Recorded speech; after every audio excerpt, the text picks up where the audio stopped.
देखो मच्छी कितना अच्छा बनाएगा ये। देखो पहले कटिंग करने का तरीका देखो भाई। देखो भाई, भाई के अंदर तो बहुत कला है भाई, देखना पड़ेगा। देखो कैसा कटिंग, धनिया देखो कटिंग, देखो गजब, सोया कटिंग मस्त किया।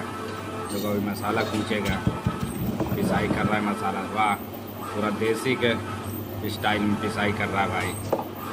वाह वाह, नींबू उगाड़ दिया भाई, नींबू तो सिर्फ स्वाद ही बढ़ता है। क्या क्या आइटम लगा रहा है भाई, वाह गजब यार।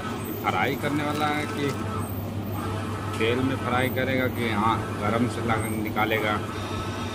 वाह, तेल में फ्राई कर रहा है भाई। ये तो भाई पूरा धुआं का तेल का है भाई। वाह, रेडी हो गया लगता है भाई। वाह वेरी नाइस भाई। वाह, तो खाने में टेस्टी मज़ा आ जाएगा। वाह, थैंक यू भाई।